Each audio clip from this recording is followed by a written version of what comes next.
toujours. Que tu es bon et ta miséricorde durera toujours. Les peuples de toute langue et nation, de génération en génération, nous te louons. Alléluia, Alléluia, nous te louons, car tu es Dieu. Nous te louons.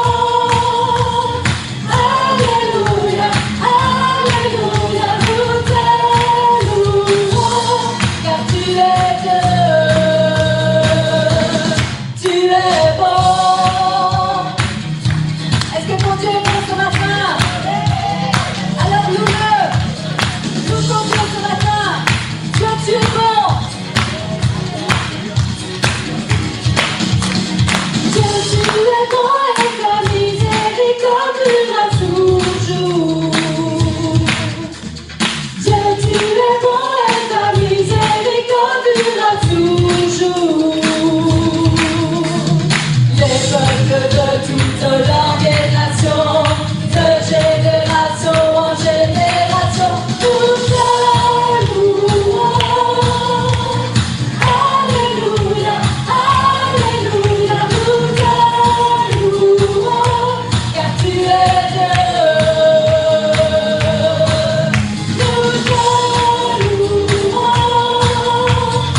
Alléluia, Alléluia, nous te louons, car tu es Dieu. Tu es bon.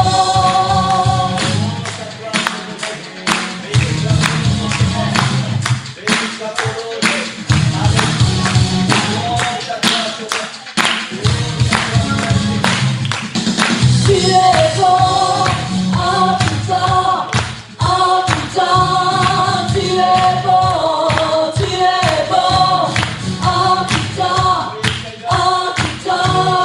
Tu es bon en tout temps, en tout temps. Tu es bon en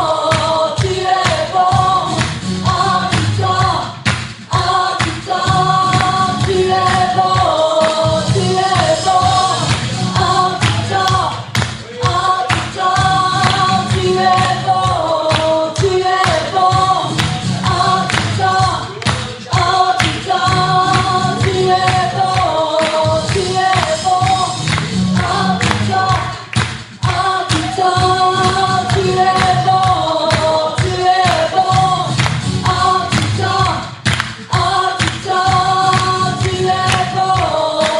Tu es bon.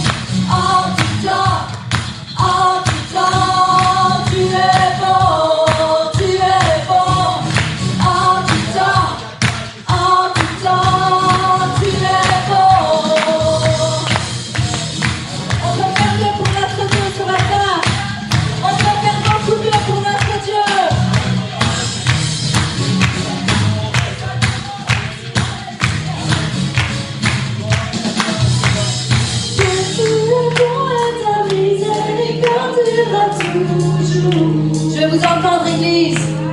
Que tu es bon et ta miséricorde durera toujours. Que tu es bon et ta miséricorde durera toujours. Que tu es bon et ta miséricorde durera toujours. Les peuples de toute langue et nation, de génération en génération, nous te louons. Alléluia,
que tu as dû subir.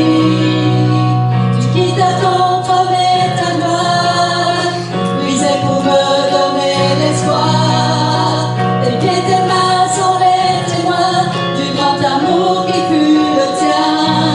Viens et ouvre mes yeux, Seigneur.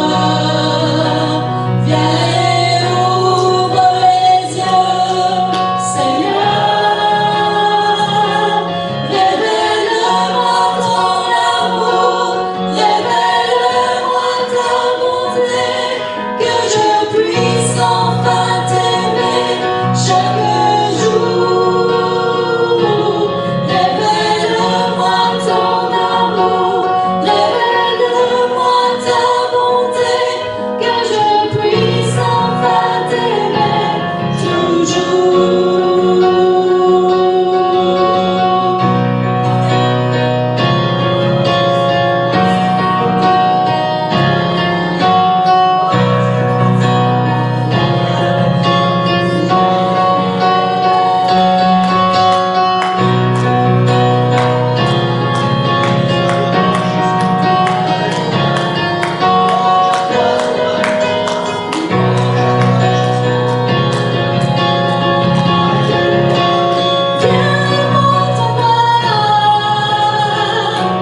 Fais-moi connaître, viens montre-moi ton amour pour moi. Viens montre-moi,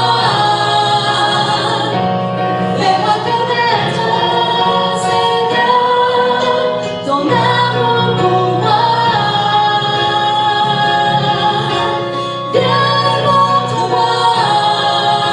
amour pour moi. Viens montre-moi, fais-moi connaître, viens montre-moi ton amour pour moi.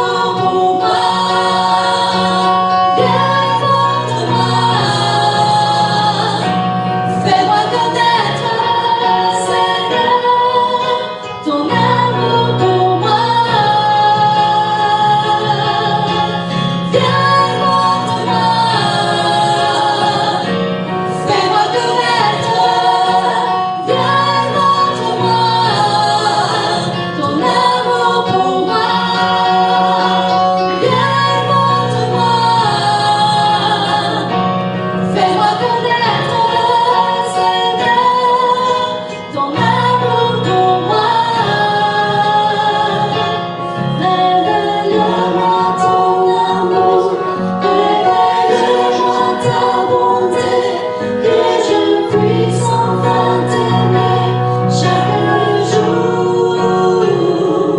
Révèle-moi ton amour, révèle-moi ta bonté, que je puisse enfin t'aimer toujours. Révèle-moi ton amour, révèle-moi ta bonté, que je puisse enfin t'aimer chaque jour. Révèle-moi ton amour, révèle-moi ta bonté, que je puisse enfin t'aimer toujours. Le nôtre, chacun de nous, 2023, ma meilleure année avec et pour Jésus. Amen. On entre dans la deuxième partie ce matin de cette série de prédications, la foi, notre bouclier. Voilà, ça va bientôt arriver sur la diapo. La foi, notre bouclier. Deuxième partie ce matin. Merci. On a vu dimanche dernier pour ceux qui étaient là, on a vu quelques personnages de la Bible qui ont vu des miracles s'accomplir, qui ont vu les promesses de Dieu s'accomplir, parce qu'ils ont mis leur foi en action. Amen. Amen. Et pour rappel, la foi, c'est le fondement, la fondation, la qualité substantielle, la constance de l'esprit, la fermeté, le courage, la résolution, la confiance, la ferme assurance. Toutes ces choses sont des définitions bibliques de la foi. Amen. Merci Seigneur pour toutes ces choses. Ça veut dire que quelque part, nous devons nous y retrouver. Amen. Gloire au Seigneur. Et la question est celle-ci, à quoi sert la foi? Et on était arrêté là dimanche dernier. À quoi sert la foi? Pourquoi avons-nous besoin de la foi? Pourquoi l'Église a besoin de la foi? Alors la réponse c'est pour beaucoup de raisons. Et j'en ai noté quelques-unes. Pour que les promesses de Dieu faites à l'Église, écrites dans la Bible, se réalisent. Pour que les promesses que Dieu nous a faites personnellement se réalisent. Pour permettre au Seigneur d'accomplir des miracles. Parce que la foi est notre ferme assurance que ce que Dieu a dit, il va le faire. Parce que nous sommes engagés dans une guerre spirituelle pour pouvoir résister, tenir ferme face aux attaques de l'ennemi. Parce que la foi est notre bouclier, notre protection. Amen. Il y a encore beaucoup d'autres raisons. Mais il y a entre autres toutes ces raisons pour lesquelles l'Église a besoin de mettre sa foi en action. Parce qu'il y a une réalité qui est là, l'Église aussi. Tu ne peux pas dire « j'ai la foi » et ne pas agir par la foi. La réalité spirituelle, c'est que si tu as la foi, tu agis par la foi. Si tu n'agis pas par la foi, ça veut dire que tu n'as pas la foi. Il ne faut pas tourner autour du pot. Hein. Si tu as la foi, tu agis par la foi. Tu vis par la foi. Si tu ne vis pas par la foi, tu n'as pas la foi. Amen. Tu peux dire « j'ai la foi ». On peut dire tellement de choses. Hein. Même au Seigneur, parfois. On peut lui dire tellement de choses. Et puis le Seigneur, il regarde les hommes et il dit qu'est-ce qu'il me raconte, lui hein? Il dit aux hommes, vous savez bien que c'est pas comme ça que ça se passe. Et puis nous, on continue. Le Seigneur attend qu'on ait fini. Puis après, il va utiliser une situation, une circonstance. Et il va dire, ah, Seigneur. Pardon, j'ai parlé trop vite. Amen. On peut dire tellement de choses, Église. Il y a une réalité. Si tu as la foi, tu vis par la foi. Tu mets ta foi en action. Parce qu'on ne peut pas être possédé par la foi, être habité par la foi, et qu'elle soit morte. La foi, c'est quelque chose de vivant. Et si tu as la foi, il y a quelque chose qui vit à l'intérieur, et qui va faire que tu vas vivre par la foi. Amen. Gloire au Seigneur. Merci Seigneur pour ça.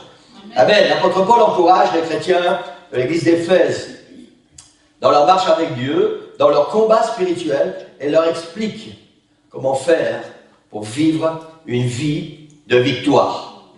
Amen. Est-ce que quelqu'un désire vivre une vie de victoire ici ce matin? Alléluia. Amen. C'est bien. Presque tout le monde désire une vie de victoire au nom du Seigneur Jésus. Amen. Alléluia. Alors on va lire ce que la Bible dit à ce sujet dans Ephésiens chapitre 6, et on va lire verset 10 jusqu'à 16. On va se lever pour lire la parole du Seigneur, au moins cette première lecture. Ephésiens chapitre 6, verset 10 à 16. Voilà, si vous pouvez tourner dans votre Bible, c'est bien. J'attends que tout le monde ait trouvé, ou dans vos Bibles électroniques, sinon on a sur l'écran. Ephésiens chapitre 6, verset 10 jusqu'à 16. Il est dit, au reste, Annalise, est-ce que tu peux juste un tout petit peu baisser les retours? Parce que c'est un petit peu aigu dans mes oreilles, ça me fait de l'arsène. Juste un peu, parce que je dois m'entendre. Sinon je vais devoir crier. Un tout petit peu. Voilà, comme ça, c'est parfait. C'est bien. Super. Merci.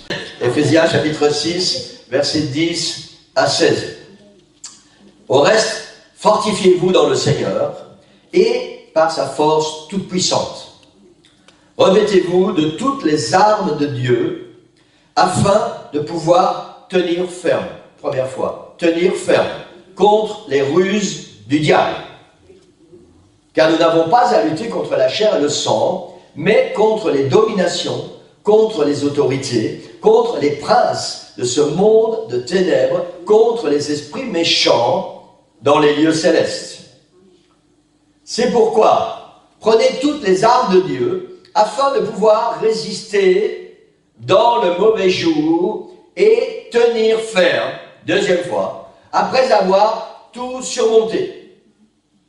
Tenez donc ferme, troisième fois. Ayez à vos reins la vérité pour ceinture, revêtez la cuirasse de la justice, mettez pour chaussure à vos pieds le zèle que donne l'évangile de paix. Verset 16. Prenez par-dessus tout cela, ou en plus de tout cela, le bouclier de la foi, avec lequel vous pourrez éteindre tous les traits enflammés du malin. Amen. Merci Seigneur pour ta parole. Bénis-la et oins-la dans nos cœurs au nom de Jésus. Amen. Vous pouvez prendre place. Alléluia. Gloire au Seigneur. Un bouclier est une arme défensive. Mais pas que. Mais pas que. Un bouclier a deux fonctions principales. Il nous protège de ce que l'ennemi envoie contre nous. Et il nous permet de continuer d'avancer puisque nous sommes protégés. Amen. Avec le bouclier, nous stoppons les projectiles ennemis et nous sommes protégés pour continuer d'avancer jusqu'à la victoire. Alors maintenant, pour ceux qui ont reçu des balles, on va mettre ça en pratique. Vous êtes autorisés ce matin à lancer les balles sur votre pasteur, pas tous en même temps, et visez le bouclier, s'il vous plaît. Mal visé. Bien. Voilà, voilà. Bien, Maria. Bien. Allez-y. Bien. Bien. Bien, Céline. Bien. Voilà à quoi sert un bouclier. Amen. C'est tout maintenant, on ne ramasse plus. On va passer à la suite de la prédication. Amen. Il nous protège de ce que l'ennemi envoie contre nous. Mais en même temps, j'aurais voulu avoir un plus grand bouclier. En même temps, nous nous protégeons avec ce bouclier et il nous permet de pouvoir continuer d'avancer puisque nous sommes protégés. Amen. J'espère que tout le monde comprend ce symbole spirituel.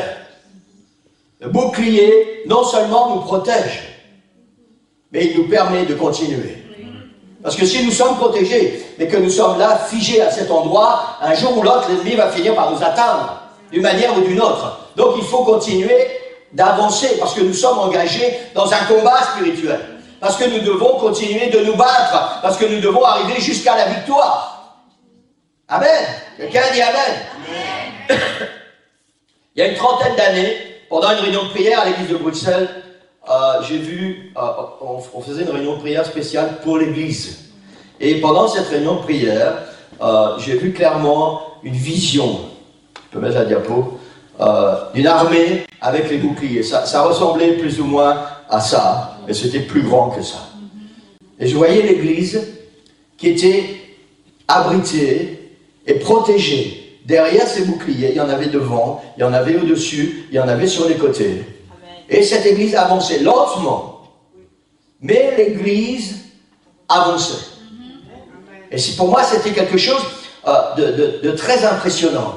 Et l'église, grâce à ses boucliers, était protégée et elle avançait. Et c'est ce que le Seigneur veut faire pour nous. Et ça, c'est la foi, le bouclier de la foi. Et c'est pour ça qu'on ne peut pas dire, c'est ce que je vous ai enseigné il y a quelques minutes, tu ne peux pas avoir la foi et ne pas vivre la foi. Ou alors tu as un bouclier, hein, et puis le bouclier il est là. Et tu sais quoi, s'il est là, hein, il ne sert à rien. Parce que les traits d'ennemis vont venir là devant, ils vont venir en face. Parce que l'ennemi, il s'en fout pas mal du bouclier qui est derrière. Il n'y a plus de protection, et il lâche en libre, et il dit à ses soldats, allez on y va. C'est ce que le diable fait. Quand notre bouclier n'est pas en avant, quand notre foi n'est pas en action. Le diable dit, c'est le moment d'y aller. Oui. Il est vulnérable. Elle est vulnérable. C'est le moment de lancer les traits enflammés. Quand la Bible parle des traits enflammés, elle parle des flèches. C'est un symbole. Dans l'ancien temps, la plupart des boucliers étaient en cuir. Et quand l'armée ennemie envoyait des flèches enflammées sur les boucliers en cuir, à force que les flammes viennent sur ce bouclier, le cuir s'enflammait. Et le bouclier se détruisait par lui-même. Et l'ennemi devenait comment on dit, sans défense. Vulnérable. Vulnérable, merci, c'est exactement le mot que je cherchais. L'ennemi devenait vulnérable. Amen. Et c'est ce que l'ennemi fait. Il lance, la Bible parle, des flèches enflammées. Donc ça veut dire que non seulement on doit avoir un bouclier, non seulement on doit avoir la foi, non seulement notre bouclier doit être placé au bon endroit, mais on doit veiller à ce que notre bouclier reste de bonne qualité pour être efficace. On doit veiller à ce que notre foi reste de bonne qualité pour être efficace. Parce que nous devons être protégés, nous devons continuer de nous protéger et nous devons continuer d'aller de l'avant. Amen. Quelqu'un dit Amen. Gloire au Seigneur.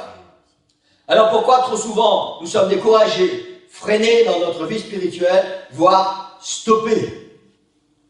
Pourquoi les promesses de Dieu que Dieu nous a faites semblent ne pas vouloir se réaliser? Pourquoi nos prières semblent rester sans réponse? Parce que nous avons oublié d'utiliser notre bouclier. Parce que nous manquons de foi. Parce que nous ne mettons pas notre foi en action. Nous ne croyons pas. On a entendu les promesses du Seigneur, mais on n'y croit pas vraiment. Notre foi n'est pas engagée. Notre foi, c'est ce qui va faire, la Bible dit, c'est la substance. On a vu ça déjà en détail la semaine dernière. Notre foi, c'est la substance. C'est l'acte qui va permettre à Dieu d'enclencher la bénédiction, la réponse à ta prière. Que le besoin puisse être pourvu. C'est ta foi qui va enclencher, un peu comme l'interrupteur. Si tu appuies, tu vois, si tu appuies sur l'interrupteur, je sais très bien que si j'appuie sur l'interrupteur, il n'y a plus rien. Je sais très bien que si j'appuie sur l'interrupteur, c'est là à nouveau. Et c'est ça la foi. La foi, c'est le fait que tu vas enclencher la bénédiction. Tu vas permettre au courant électrique, tu vas permettre à la puissance de Dieu d'agir enfin. Et c'est la raison pour laquelle tellement souvent nous ne voyons pas les promesses de Dieu s'accomplir. Tellement souvent nous sommes déçus, nous sommes frustrés. Seigneur, tu as fait une promesse, mais elle est où? Est-ce que tu crois dans la promesse? Est-ce que tu mets ta foi en action pour que le Seigneur puisse enclencher le processus de victoire? Amen. On croit, on a la foi. Hein? Je dis, j'ai la foi. Et puis quand les difficultés sont là, Seigneur, oh Seigneur, qu'est-ce qui se passe? Ah Seigneur, ça coule, Seigneur. C'est pas mauvais de pleurer, hein. Je suis pas en train de me moquer. Moi aussi, ça m'arrive. Le problème, c'est quand tu restes comme...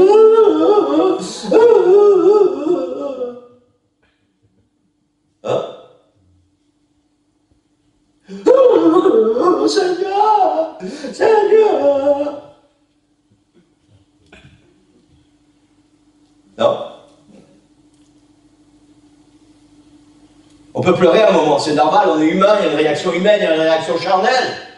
Et on a des sentiments, et c'est normal. Et on ne doit pas continuer comme ça. Seigneur, tu m'as fait des promesses. Seigneur, je traverse des moments difficiles et j'essuie mes larmes. Je traverse des moments difficiles, Seigneur, mais tu m'as fait des promesses. Et je sais que tes promesses, elles vont se réaliser. Alors j'arrête de pleurer, j'arrête de me lamenter, et je mets ma foi en action, et je dis merci Seigneur, parce que tes promesses, elles vont se réaliser. Je crois en tes promesses. Amen. Amen. Et c'est ça qui va faire la différence. Le Seigneur voit tes larmes, hein. Comprenez bien ce que j'explique l'Église ce matin. Le Seigneur voit tes larmes. Jésus lui-même a pleuré, la Bible nous dit. Jésus lui-même a pleuré, il avait les mêmes sentiments que nous.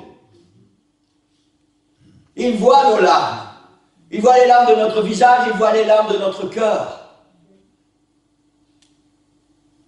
Mais le Seigneur nous a fait des promesses.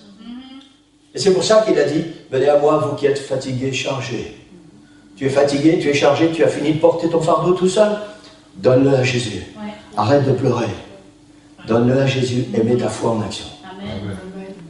Et tu vas permettre au Seigneur de faire passer le courant électrique et déclencher le processus de bénédiction. Amen. Amen. Amen. Amen. Gloire au Seigneur. Si ton bouclier n'est pas utilisé comme il faut, ou s'il n'est tout simplement pas utilisé, tu ne pourras pas résister devant l'ennemi. J'ai un avantage sur vous ce matin. C'est que moi j'ai un bouclier. Vous n'avez pas de bouclier. Vous n'avez pas de bouclier.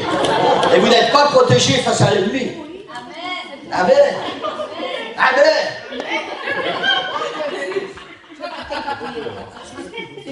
Comprenez la différence? Vous êtes bien dépourvu, hein?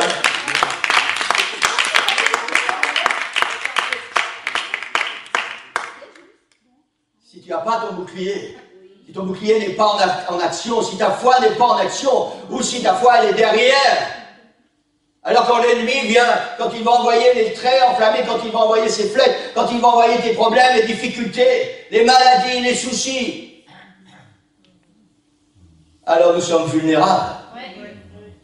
Et ces flèches enflammées, au lieu de se planter dans le bouclier, elles vont se planter dans ton cœur, ou dans ta tête, ou dans ton ventre, et tu vas mourir.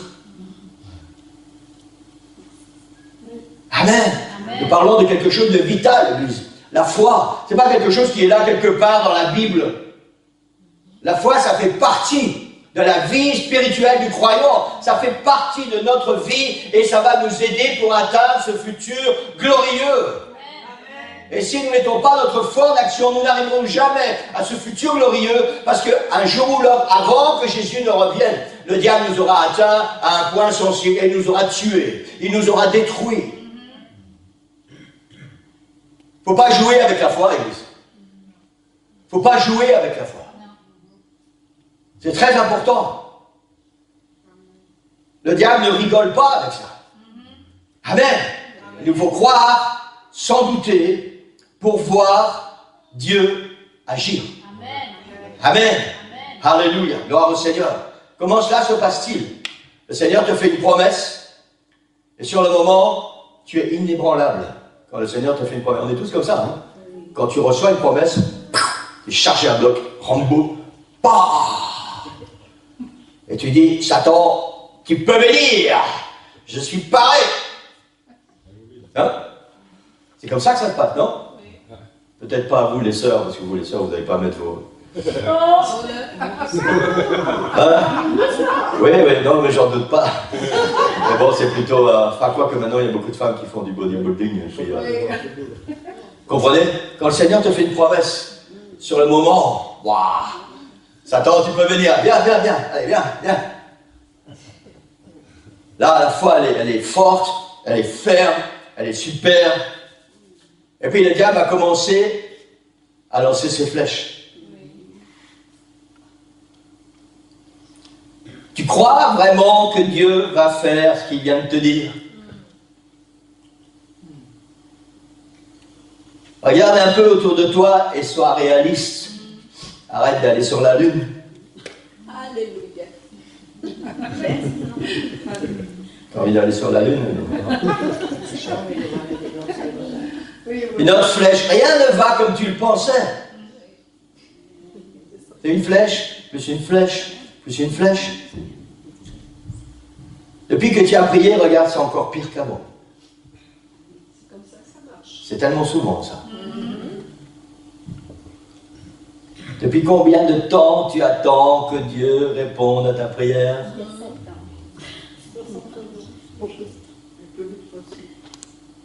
Ça, c'est les flèches. La flèche du doute. La flèche de la peur. L'inquiétude. On a parlé de ça aussi à l'école biblique hier. C'est valable pour tout le monde, pour les gens du monde, et c'est valable pour l'Église. Avec tout ce qui se passe autour de nous, il y a de l'inquiétude face à demain.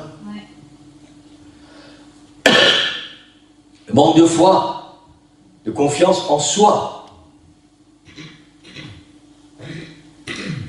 La maladie, les soucis, les problèmes familiaux. J'ai pris le temps d'écrire plusieurs types de flèches que l'ennemi envoie contre nous, l'Église. la fatigue, la lassitude, l'attrait pour le monde et les plaisirs du monde, l'amour de l'argent, l'orgueil, la paresse. Étrangement, c'est une flèche que le diable utilise de plus en plus contre l'Église. La paresse spirituelle. La convoitise, l'hypocrisie et tellement d'autres choses. Toutes ces choses différentes, toutes ces flèches différentes que le diable envoie contre toi. Alors au début, tu as ton bouclier, au début tu es, allez viens, viens, viens, et puis une flèche, et puis encore une, et puis encore une, et puis encore une, et puis encore une, et puis encore une, et puis encore une, et puis encore une. Et la machine est dégonflée. C'est comme ça qu'un ennemi travaille.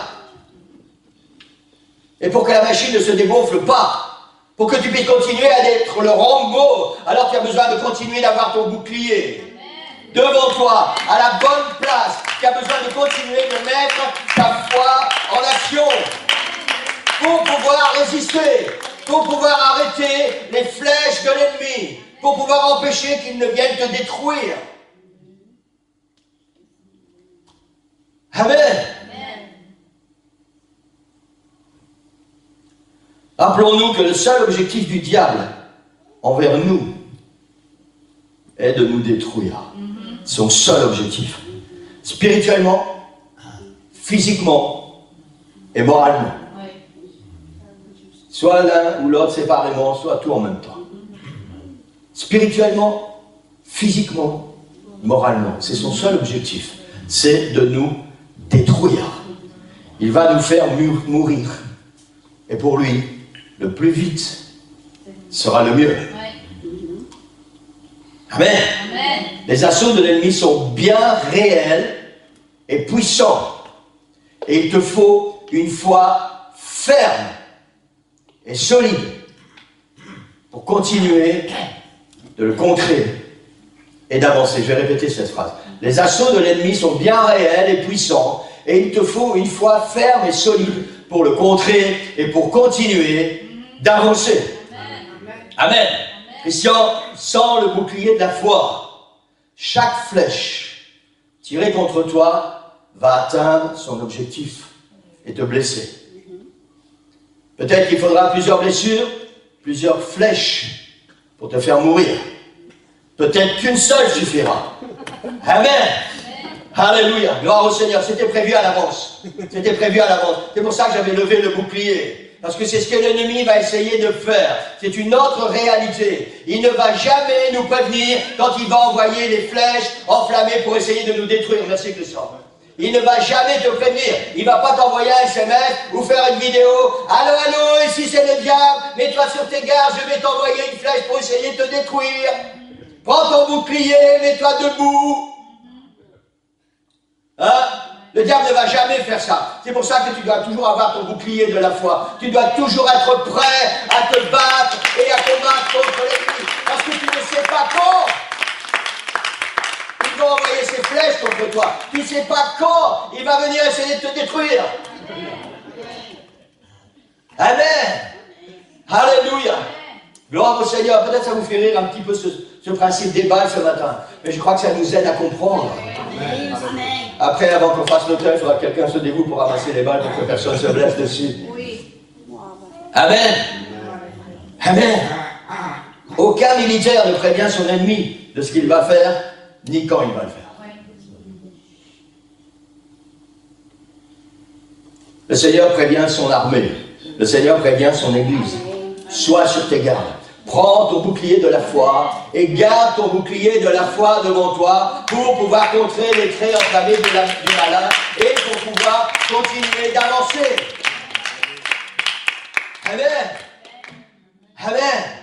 Gloire au Seigneur. Nous avons besoin de la foi et nous avons besoin de mettre notre foi en action pour que les promesses du Seigneur puissent se réaliser. Dans 1 Pierre chapitre 5, versets 8 et 9, il est dit ceci: soyez sobres, veillez. Votre adversaire, le diable, rôde comme un lion rugissant, cherchant qui il dévorera. Nous connaissons tous ce verset. Résistez-lui avec une foi ferme. Amen. Sachant que les mêmes souffrances sont imposées à vos frères dans le monde. Alors arrêtons de nous plaindre, arrêtons de dire au Seigneur, Seigneur, pourquoi ceci sur moi, pourquoi c'est encore moi, pourquoi moi, pourquoi moi, pourquoi moi. L'apôtre Paul nous dit, l'apôtre Pierre nous dit, et la parole de Dieu nous dit, sachant que les mêmes souffrances sont imposées à vos frères partout dans le monde. Ça veut dire que nous sommes l'armée de Dieu, et chaque militaire qui est engagé dans l'armée du Seigneur est susceptible de recevoir les flèches enflammées du malin, parce qu'il est notre ennemi et parce qu'il veut nous détruire. C'est notre lot à chacun de nous, enfants de Dieu. Amen. Mais la bonne nouvelle, c'est que si nous prenons notre bouclier, le bouclier de la foi, Amen, alors ces flèches ne peuvent pas nous atteindre. Amen. Gloire au Seigneur. Vous savez, si je mets mon bouclier là, tout ce côté-là, je ne vous vois plus. Vous pouvez faire des grimaces, vous pouvez tirer la langue, vous pouvez faire tout ce que vous voulez. Je m'en moque complètement, je ne vous vois pas. Je suis protégé. Vous pouvez arrêter de faire des grimaces.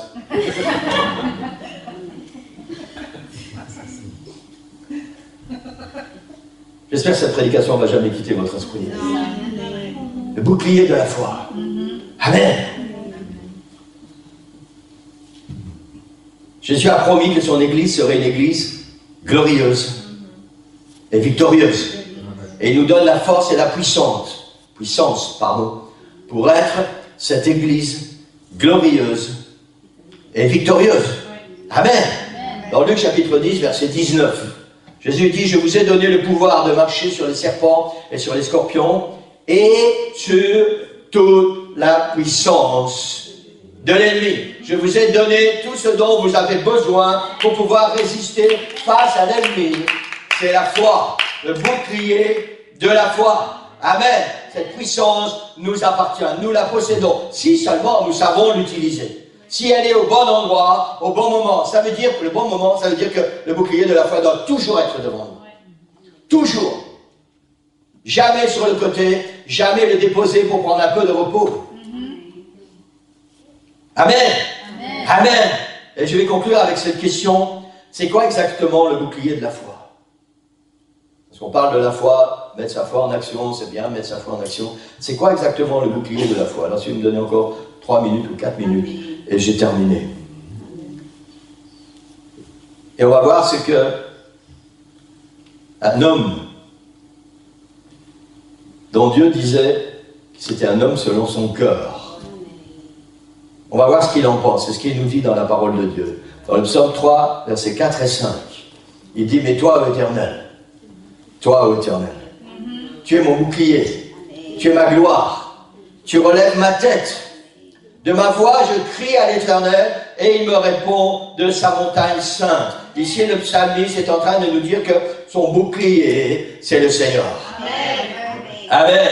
Dans 2 Samuel, chapitre 22, le verset 3, le prophète Samuel a dit, Dieu est mon refuge, où je trouve un abri, mon bouclier et la force qui me sauve, ma haute retraite et mon refuge. Dans le psaume chapitre 7, toujours le psalmiste, mon bouclier est en Dieu qui sauve ceux dont le cœur est droit. Dans le psaume 18, versets 2 et 3, je t'aime, ô Éternel, ma force. C'est quand la dernière fois que tu as dit au Seigneur Jésus, je t'aime, Seigneur? Ne devez pas me répondre, juste à vous. C'est quand la dernière fois que tu as dit au Seigneur Jésus, je t'aime, Seigneur? Juste comme ça, gratuitement. Pas parce que le Seigneur t'a béni, pas parce qu'il a répondu à ta prière, pas parce qu'il a fait quelque chose de spécial dans ta vie, juste comme ça, gratuitement. Je t'aime, Seigneur. Je t'aime, Seigneur. Éternel, ma force. Éternel, mon rocher, ma forteresse, mon libérateur, mon Dieu, mon rocher où je trouve un abri, mon bouclier, la force qui me sauve, ma haute retraite. Dans ce seul verset, tout ce que Dieu est contenu dedans.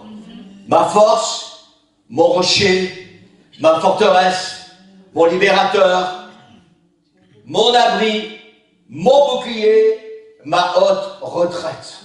Amen. En particulier, mon bouclier, la force qui me sauve. Dans le psaume 28, verset 7. L'Éternel est ma force et mon bouclier. En lui, mon cœur se confie. En lui, mon cœur se confie et je suis secouru. Amen. C'est David qui a écrit toutes ces paroles. Et la Bible dit que David était un homme selon le cœur de Dieu.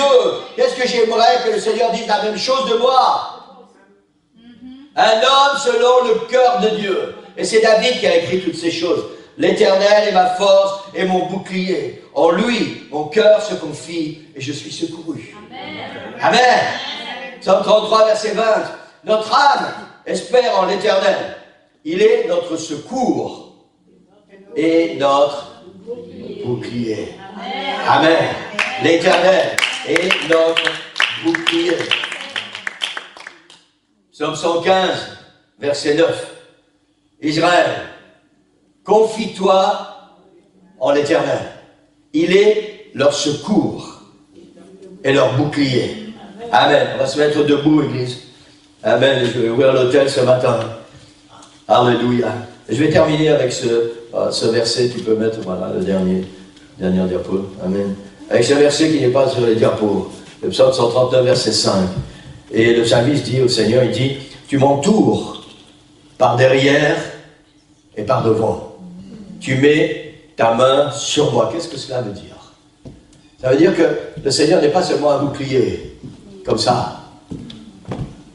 Le psalmiste dit, tu m'entoures par devant, par derrière, tout autour de moi, tu mets ta main sur moi. Tout ce que je suis est protégé par toi. Et c'est ce que le Seigneur veut faire avec nous. Et c'est ça la foi. Et c'est pour ça qu'on doit mettre notre foi en action. Et pour que notre foi puisse être mise en action, il faut nous donner complètement au Seigneur. Il faut nous abandonner complètement au Seigneur. Il faut croire dans les promesses du Seigneur. Seigneur, c'est toi ma force. Seigneur, c'est toi mon bouclier. C'est toi qui vas m'aider, Seigneur. C'est toi qui vas me conduire. C'est toi qui vas me guider. Seigneur, sans toi, je ne peux rien faire. Mais avec toi, je peux tout faire. Je puis tout par celui qui me fortifie. Avec toi, Seigneur, je peux tout faire. Et la parole du Seigneur ce matin, elle est celle-ci. Peu importe ce que tu traverses, que les moments soient difficiles, très difficiles, ou super difficiles. Peu importe la longueur de la vallée de la mort dans laquelle tu es engagé. Peu importe la noirceur du nuage qui semble être là stagné au-dessus de ta tête. Seigneur dit, je veux être ton bouclier. Amen. Je veux te protéger. Je veux te protéger contre les traits enflammés de l'ennemi. Je veux être ton protecteur. Tout ce que tu dois faire, c'est mettre ta confiance en moi. Croire en moi, croire dans mes promesses. Croire que je suis celui qui te protège. Et que ta vie puisse être offerte au Seigneur. Et c'est tout ce que le Seigneur attend de nous ce matin. On n'a besoin de rien d'autre, Église. Juste donner notre cœur au Seigneur, donner nos pensées au Seigneur, donner notre vie au Seigneur. Et dire, Seigneur, sois mon bouclier. Seigneur, je me donne à toi. Je m'abandonne à toi. Le bouclier sert pour le soldat. Si tu n'es pas soldat, ça ne sert à rien d'avoir un bouclier. Tu n'es pas en guerre. Le bouclier sert pour le soldat. Pour ceux qui sont engagés dans l'armée du Seigneur. Donc la première chose à faire ce matin, c'est de savoir si je suis engagé dans l'armée du Seigneur. Si je suis un soldat. Ou si je veux le devenir. Si tu es un soldat, ou si tu veux le devenir, alors tu as besoin de ce bouclier. Amen. Tu as besoin de dire, Seigneur, je m'engage avec toi, je te donne tout ce que je suis. Je te donne mon cœur, je te donne ma vie, je te donne mes pensées, je te donne tout, Seigneur. Et je veux que tu sois mon bouclier, que tu puisses venir vraiment me protéger et prendre soin de moi et que tu augmentes en moi cette foi. Le Seigneur est tout ce dont tu as besoin. Église, on n'a besoin de rien d'autre. On n'a besoin de personne d'autre. Juste de donner toute notre vie au Seigneur et de croire que le Seigneur va prendre soin de nous. Amen. Peu importe ce qui va se passer, peu importe les situations, peu importe les problèmes ou les difficultés qu'on va rencontrer, le Seigneur est là. Quand je marche dans la vallée de l'ombre de la mort, je ne crains aucun mal. Car tu es avec moi. Amen. Tu es mon bouclier, tu es ma gloire, tu relèves ma tête et ma coupe déborde. Amen. Je voudrais qu'on puisse prendre quelques instants, l'autel est ouvert. Amen. Si vous êtes déjà engagé dans l'armée du Seigneur, alors vous pouvez à nouveau dire, Seigneur, je vais m'engager à nouveau, Seigneur. Je vais continuer d'être un soldat dans ton armée. Si tu n'es pas encore engagé dans l'armée du Seigneur, alors tu es au bon endroit et au bon moment ce matin pour le faire. Seigneur, je vais être un soldat dans ton armée. Et je veux me donner entièrement à toi. Tout ce que je suis, mon cœur, mon corps, ma vie, mon âme, mes pensées, tout ce que je suis, Seigneur, je vais te l'offrir. Et je veux que tu deviennes mon bouclier.